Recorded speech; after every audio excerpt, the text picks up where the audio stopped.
Good morning, good afternoon, good evening, wherever you are, whatever you're doing, and welcome to another episode of the Daily Red for Anfield Index. It's the 1st of December, people, isn't it? Absolutely insane. Christmas is 25 days away, but who gives up about that? Liverpool versus Manchester City, 4 p.m. UK time. That is what everyone's talking about. That is what everything's focused on today. That is what Anfield Index will try and bring you experience all around. Because you've got me, Dave Davis, coming to you, literally coming to you before I get on the motorway and head to Anfield. That's how much sort of we do around this. And then later on, aside from your normal articles and bits that you'll see, and we'll get out all the quotes, we'll get what everyone's saying out for you. A housewives hat trick. Literally, that's how I'm billing it. You will get Jack doing the lead up to the match and the watch along. You'll get Gags doing the Gags Tandem show. You'll then get Dave, Trev, and whoever's joining them for post-match Raw. The housewives hat trick. We cover all bases on Anfield Index. And to be fair, it's not about us today because there's so many people talking, and that is genuinely the theme I'm going to bring you today. People talking. Slot's talking. Virgil's talking. God is talking about this game literally as well. I'm sure you probably know what I mean, in all honesty. We'll even talk about Liverpool youngster who's doing well on loan. We will talk you through on Daily Red all the latest headlines for Liverpool. So let's have a look what's going on. I'll do it for you in order. Quite a bit going on Anfield Index today. So various articles from different pods that we've got for you. Talking about, there we go, even Jan Molby's made his prediction. Have a read of that. Me and Bart's did Stat Me Up the other night. We talked about just a few areas we think that we could get at City. So Bart's called it out, their XG. Their XG, especially in those last few games, 2 and a bit sort of running through. There is a bit of an issue. Let's hope it continues and they do buckle under Anfield's pressure. There's so much to look at there. Also, I know Eddie and others are working on it right now. There is literally the articles, every quote and everything coming out to you, ladies and gents. Where should I start with this one? Because you always ask me, I'm saying this, but who am I going to talk about who is talking? Should we start with Slot? Should we start with Arne Slot? We'll start with the main man. So I don't always like to do this, to be fair, but program notes. This is well worth a read on the official website. So there's some great words, and he talks about Real Madrid the other night, how good a game that was. However, this is the bit I want to get to, as you can see here. It's a similar situation with Sunday's opponents, Manchester City, where the holders of the Premier League, having won the title 4 years in a row. The calibre of these teams speaks for itself, and that is why it's such an exciting week for us, with being able to play both of them in a matter of days. This is the bit I really like, though. It's an interesting time to play City because there are so many are questioning them at the moment. I am not one of them. This is not to ignore recent results because clearly they haven't been of the usual standard, but City still have one of the best managers in the world, if not the best manager in the world, numerous top-class players, and a culture of success, which means they cannot be written off even in times of adversity. I mean, look at that. Arne Slot, and you heard me what I said there, if you're not following the video version, Arne Slot is not playing this down even 1%. He's not belittling Manchester City. He knows the results aren't of the usual standard, and he talked about in some of his embargo comments how much analysis he will do, which I thought was absolutely brilliant. He's also gone at pains to point out in a few articles you'll see this morning, I'll be on Anfield Index, that he does admire Pep Guardiola, but just to be clear, he does not look up to him. So you'll see that in a few, because people are almost making out that, there's a few articles spun it, I don't say a God complex maybe, or there was something there. But just to be clear, well, doesn't need me to be clear, read the quotes from Arne Slot when you can. The build-up is going to be salivating. I can't wait to get going for this game. Other things to call out as well from Arne Slot. There's a good one on Sky Sports because they always get the exclusive access. So I'll just give you a little bit well worth a read. We like to be in this position, of course, but we also know that City don't like the way it is now. And if you won the league 4 times in a row, that probably means it's a dangerous starting position for both teams. And he says that again later in the article, people, a dangerous weekend. This is what this is. We're in a bit of a unique position, and it's right to be excited because you would have sold a kidney to get in the position we are now. But at the same time, people will be looking at this a bit differently, won't they? How do we do under this type of pressure and this type of scenario? We don't really know yet. We've got no experience of Arne Slot in this position as well. So, yeah, the main man has got us absolutely focused in that regard, which is great. And speaking of other main men, what is the skipper saying? The skipper is actually saying quite a bit now. There's a great here on YouTube. Opta Sport did an exclusive interview for them.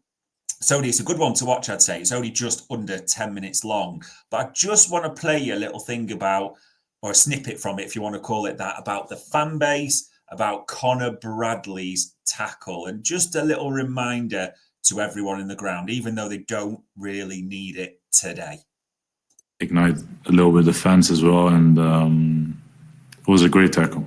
What can I say? Yeah, he did very well there. How important are moments like that in big games like that to get the crowd going and get the team going as well? I think first and foremost, it's important to diffuse that situation to make sure that we win the ball. But in such a big game like this, obviously, we all know that these little moments, big tackles, but little moments could change a direction of a game or get an extra spark that maybe is needed during a difficult game. And I think we controlled the game yesterday, so it wasn't needed in that sense. But obviously, it lifted the fans in a way that was quite special. Yeah, it did lift the fans in a way that was quite special. There's no two ways about it. I was at that Madrid game. It was good from the start, don't get me wrong, but that would just lit the touch paper. And that's the type of thing that needs to happen. People forget about these moments, don't they? People, because it's fresh, recency bias. You'll look at Connor Bradley and say that was the moment. But think about games like Brighton. Does everyone remembers of Boslai's tackle when he absolutely cleaned out? I think it was a Yari, if I'm right. I might be getting the player wrong, but who cares? That lifted us against Brighton. That got everyone going. And we just swamped them for the next 10, 15 and got those 2 goals. That is the type of thing that has to be at Anfield today. It just needs to be an absolute wall of sound, a wall of pressure that falls on Manchester City and they absolutely collapse. That is what we are aiming for today. And genuinely, I'm almost salivating when I'm talking about this, but I suspect the atmosphere at Anfield is going to be absolutely electric. And people are talking about this game a lot, aren't they? And is it a title decider? Is it not a title decider? I mean, just to give you an idea, Jamie Carragher says if Liverpool win this, City's title challenge is done. Ali McCoist in a few bits says, actually, no, it's not. There's still time. We don't know how Liverpool are going to unfold. So there's a few different opinions, but shall we see what God says about this? So God, as we know, let's see what Robbie thinks when he's asked at the Grand Prix. Looks very tan, looks very healthy, but let's hear what Robbie Fowler says about this game. Title decider, you think, tomorrow, Robbie? I don't think so. I think there's still a long way to go. I think Liverpool are strong favourites, obviously, and regardless of the results, I don't think you can ever rule Man City out. I know they're not the Man City that we've seen in the past, but they are a team who are capable of putting a run of games and getting results. So I don't think anyone associated with Liverpool will be getting too carried away, regardless of the result. I'll get round. Yeah, everyone is in the same boat, aren't they? In terms of Slot, just focus, game at a time, not ruling out Manchester City. Virgil, all about the game, and you'll see that in his programme notes as well. God, no one is ruling Manchester City out of anything, bar Jamie Carragher. Jamie Carragher does think it's done. You'll have your opinion on that as well. If we win today, is that Manchester City out the title race? For me, I'll never rule them out because of the annoying as the 115ers are, the pedigree, what they've done, you can't do that at all. And at the same time, what a week we have got coming up. I mean, just think about this. Yes, City's great. Then we go to Newcastle away, then the derby at Goodison to finish the week. I mean, that is an absolutely insane 6 days. Insane. Me and Grizz had a talk about this yesterday. I actually think, and you may disagree, I'd take 7 points. I don't think that's a bad return.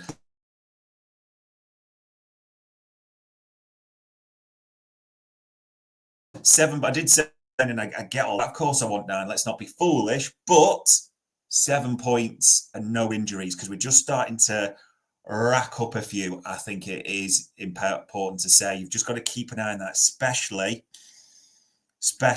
in the defensive area. And there's big tests coming in December.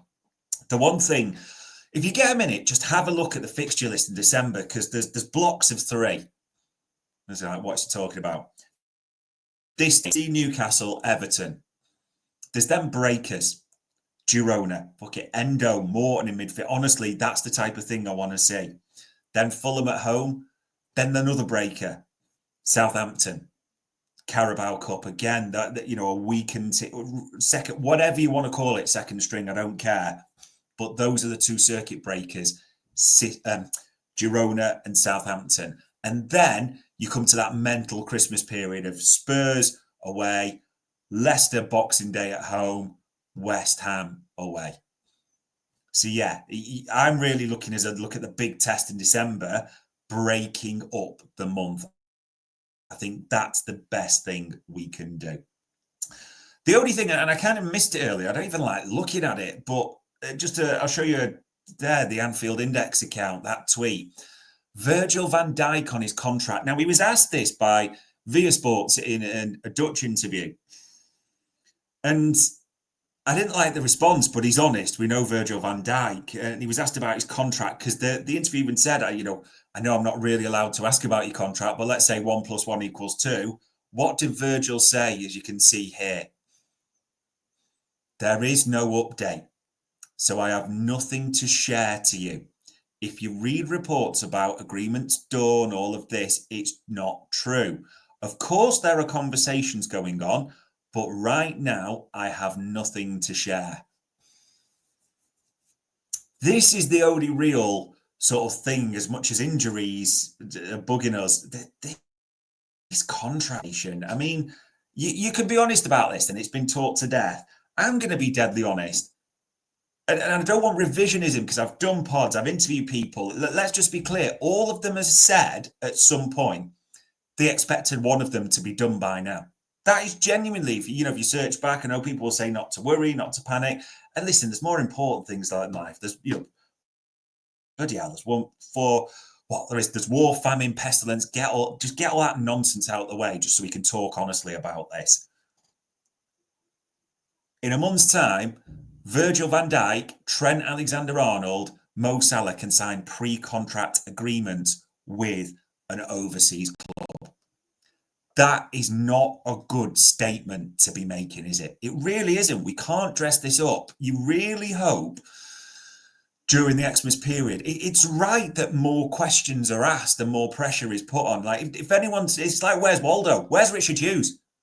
If anyone sees Richard Hughes, if he's wearing glasses, a red and white striped top or anything, let us know, please do, because a month's time until those 3 can sign. It's just, we can't get distracted from today, and it's a big week and all that, I get it, but this does feel like it's starting to just worry you a little bit. Let's put it that way.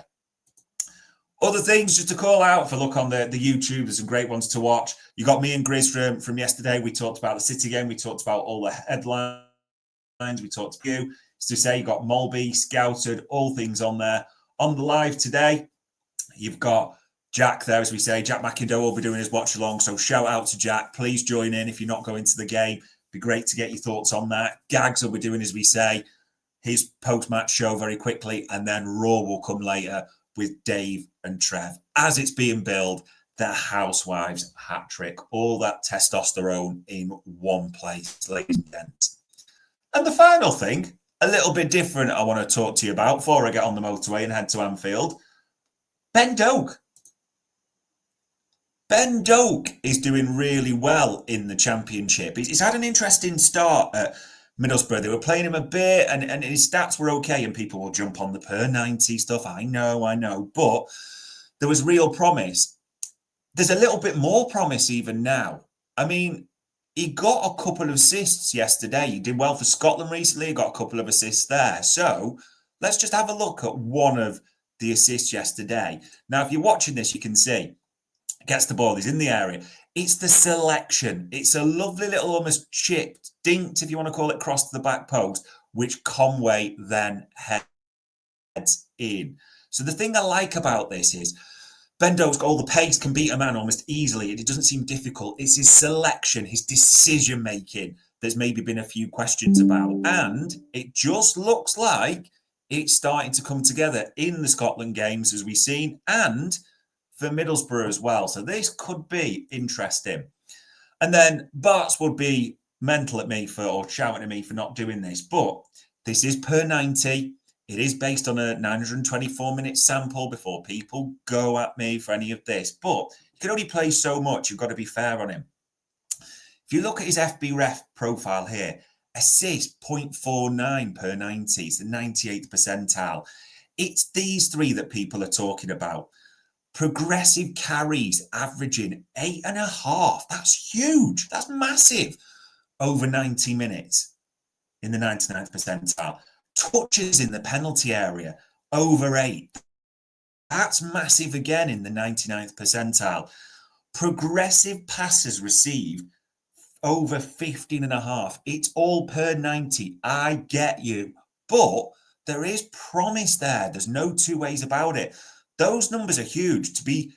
His teammates are clearly looking to find him over 15 per 90 higher up the pitch, especially over 8 in the penalty area. And he's carrying the ball there as well. He is a real threat. And I know people will talk about, it's the Championship and all those types of things. But in 930 minutes so far this season, he's got 5 assists on 1 goal. So that's 6 goal contributions in 930 minutes. And that, again, is for a youngster who's just turned 19.